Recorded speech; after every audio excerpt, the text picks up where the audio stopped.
Hello students, so today we are going to start the last topic of conic section, that is hyperbola. There is some similarity between ellipse and hyperbola. So if you go through the videos of ellipse first, then hyperbola will be easier for you to understand. Okay. So here I have written the definition of hyperbola and the figure for hyperbola is also drawn. But before going to the definition, we'll first recall the definition of ellipse first. Okay. So ellipse is the set of all points in a plane the sum of whose distances from two fixed points is constant, right? I have given already. You can check.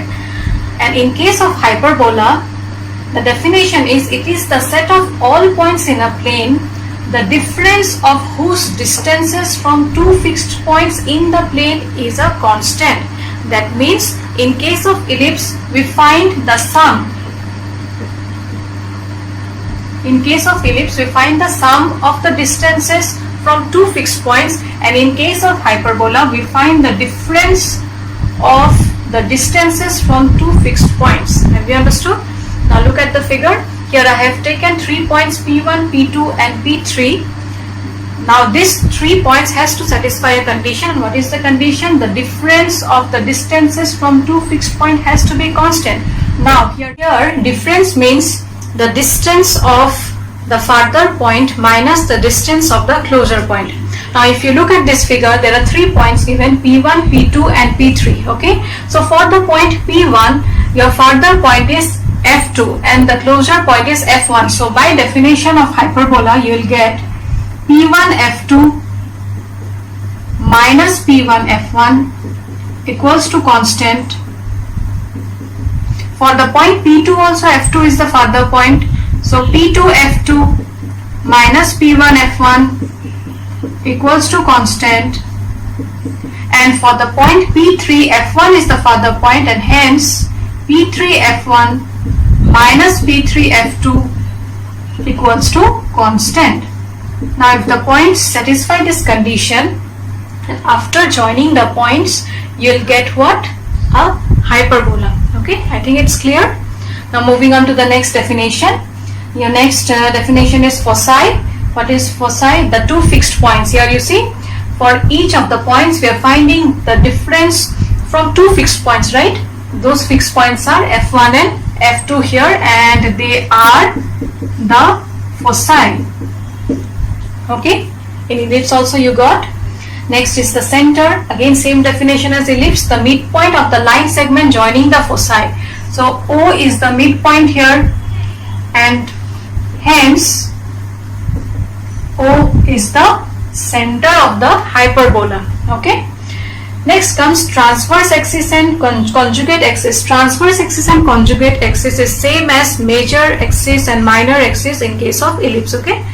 So transverse axis is the line through the foci. So the line, this line is passing through the foci, so it is called what? It is called transverse axis. And conjugate axis is the line through the center and perpendicular to the transverse axis. So this is the line which is passing through the center and perpendicular to the transverse axis. Let me write it down. This is the transverse axis and this is the conjugate axis.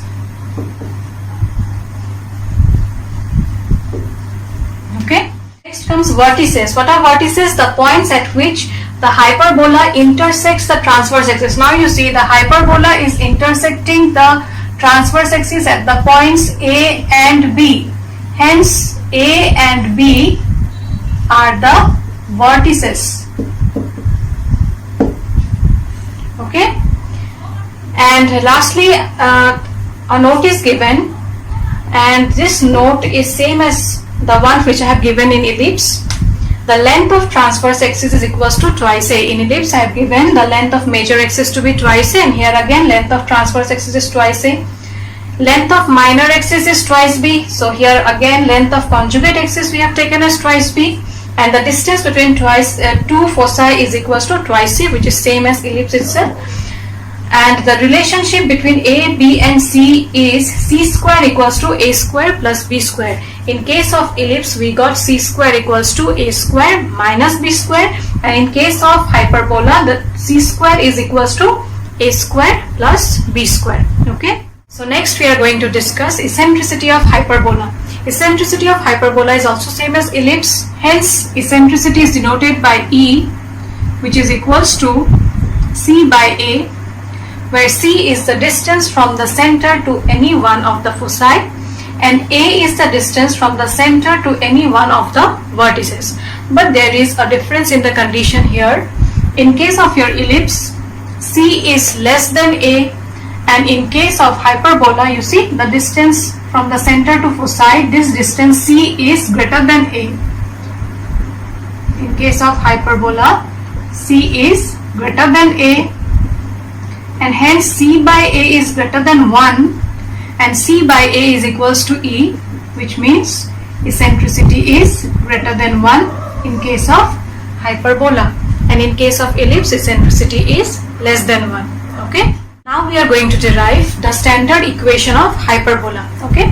So standard equation of hyperbola is given by x squared by a squared minus y squared by b squared equals to 1. So for that we have taken any point P whose coordinates are x comma y. So by definition of hyperbola, we'll get P f1 minus P f2 equals to constant, and that particular constant in case of ellipse we have taken as twice A, we have derived also. So here again we will take that constant to be equals to twice A. Okay. Now apply distance formula.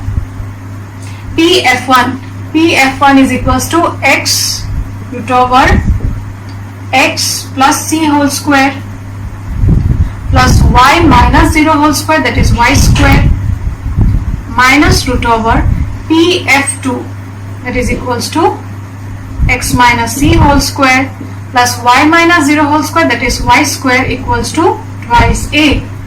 Now we'll write this term to the right hand side. We'll get x plus c whole square plus y square is equals to twice A plus root over x minus c whole square plus y square. Now squaring both the sides, you'll get x plus c whole square plus y square is equals to 4a square plus 4a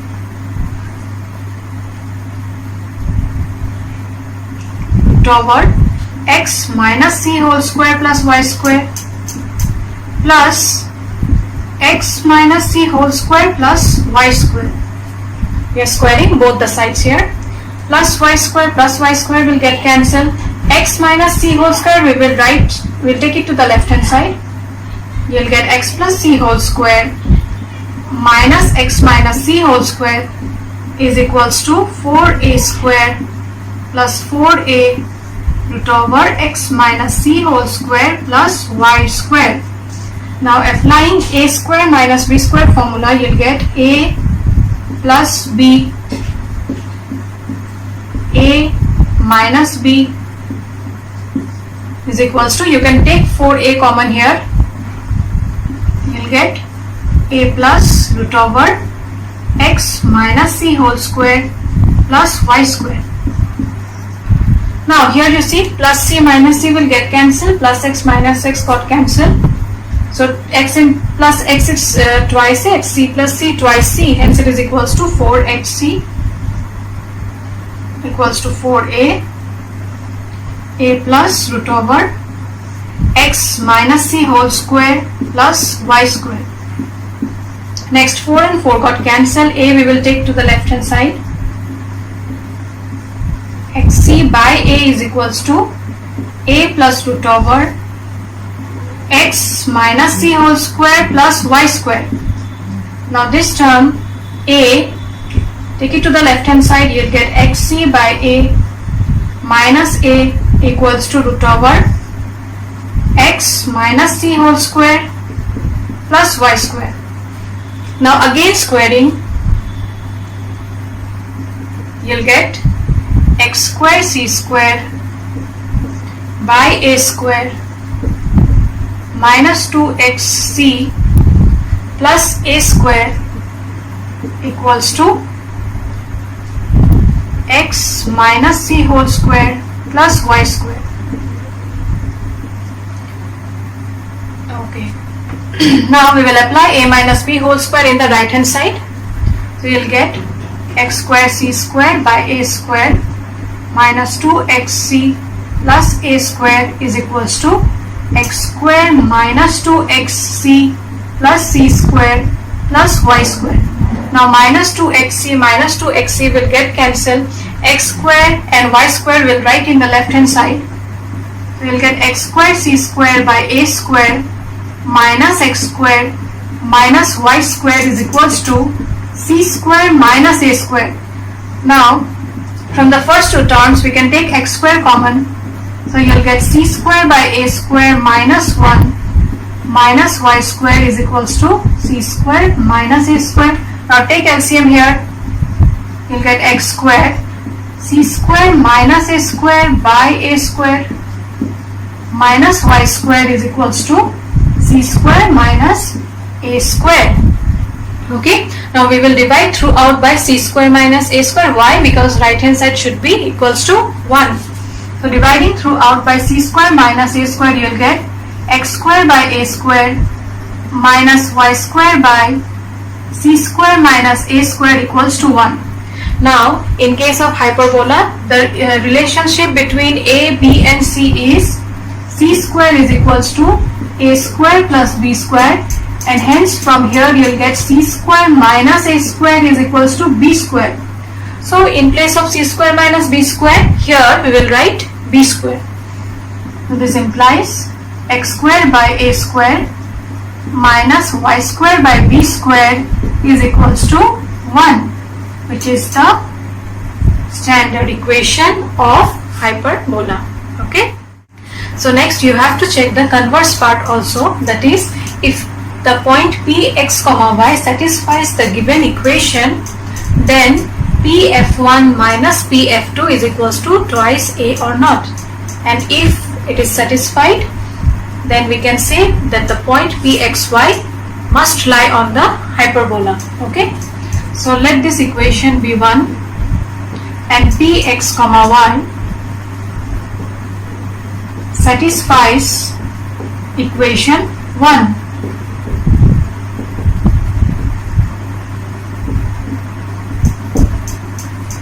Therefore, pf1 is equals to root over x minus c, x plus c whole square plus y minus 0 whole square, that is equals to y square. Now from equation 1 we will find out the value of y square here.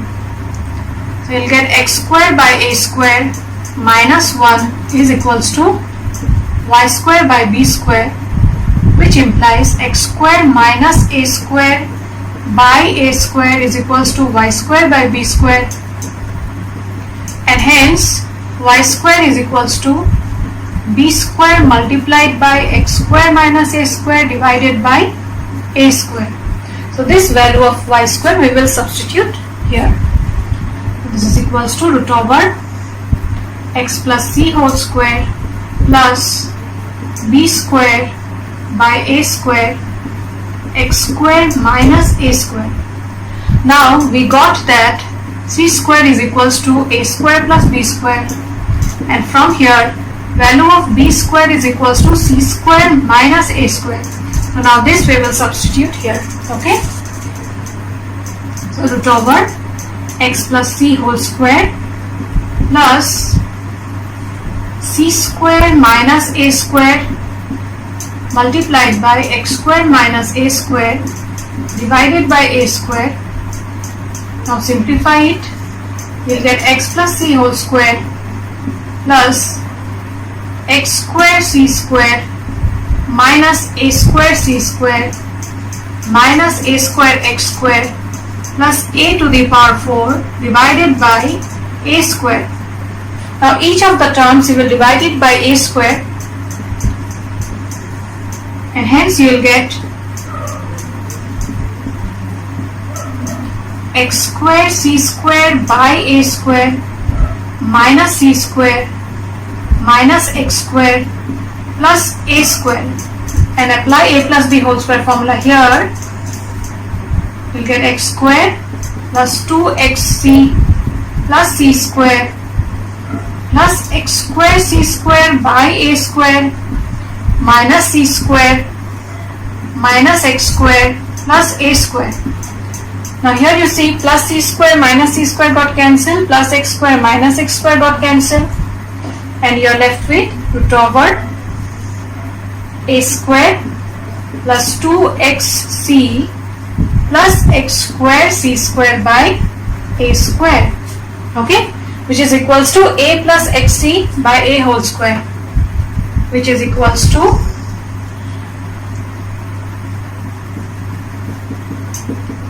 root over a plus xc by a whole square, which is equals to a plus xc by a. Now similarly you have to find the value of pf2. Similarly, applying the same procedure, you will get the value of pf2 equals to a minus xc by a. Now you see here the point pxy is lying to the right of this line, whose equation is x equals to a. Why x equals to a? Because this is a line which is parallel to y-axis, okay, and this distance is equals to a here. So any line parallel to y-axis is x equals to constant, and the distance from the point O to B is equals to a, and hence the equation of the line is x equals to a. In case of hyperbola, we know that c is always greater than a, right? So next what you'll do, you see, I'm dividing and multiplying it by a. Then a and a will get cancelled, you'll get the previous step itself. Now here you see, we got x is equals to a. So we will substitute a equals to x here. Hence we are getting cx by a greater than a, right? Now if cx by a is greater, then the value of pf2 equals to a minus xc by a will be negative here. Why negative? Because the second term is greater here, okay, and hence we'll take the value of pf2 to be equals to xc by a minus a. I think this part is clear, all of you. Again I am repeating, in case of hyperbola c is greater than a, so we have written c by a into a, so that a and a will get cancelled and you will get the previous step. And p is any point to the right of this line whose equation is x equals to a. So in place of a we have replaced it by x, okay, and hence we are getting cx by a greater than a. That means cx by a will be any number greater than a, and hence the value of pf2 will be negative. Hence we have taken pf2 to be equals to xc by a minus a. Okay, next find the difference between the points. pf1 minus pf2 is equals to a plus xc by a minus xc by a plus a. So plus xc minus xc got cancelled, and hence you are getting the difference to be equals to twice a, which means the point px comma y must lie on the hyperbola. Okay, so this is the derivation for standard equation of hyperbola. This is also very important. All the derivations of standard equation is very important for your exam. Okay, so practice it very well. Next comes a note which says a hyperbola in which a equals to b is called a equilateral hyperbola. So you may get 1 mark question where you will be asked what is an equilateral hyperbola, or you may be given to write the condition of equilateral hyperbola, and what is the condition? A is equals to b. Okay, and next is latus rectum. The definition is also same as ellipse. So it is a line segment perpendicular to the transverse axis through any one of the foci and whose end points lie on the hyperbola. So in this particular figure, I have drawn a line segment passing through the foci whose end points are lying on the hyperbola. You can draw any line segment passing through F1 also, anyone you can consider. Okay, and here also latus rectum is denoted by L, which is equals to twice b square by a, and the derivation of this is also same as ellipse. Okay, you try. If you have any doubt while deriving this value of L, then you tell me. Okay. Lastly, we are going to discuss the two orientations of hyperbola, that is horizontal hyperbola and vertical hyperbola. Okay, so these are the two graphs given. The equation of horizontal hyperbola is given by x square by a square minus y square by b square equals to 1, which we have already derived. And in case of vertical hyperbola, the equation is y square by a square y, because you see the transverse axis is along your y axis here, and we take the length of transverse axis to be equals to twice a, right? Hence y square by a square we are writing, and along x axis the conjugate axis lies, so x square by b square equals to 1. Okay, next comes focus, that is given by plus minus c comma 0. Focus will lie here, so this is c comma 0, this is minus c comma 0. And in case of vertical hyperbola, your focus will lie here, that is 0 comma c, and here that is 0 comma minus c. Next, vertices is given by plus minus a comma 0. These are the vertices here, a comma 0, minus a comma 0.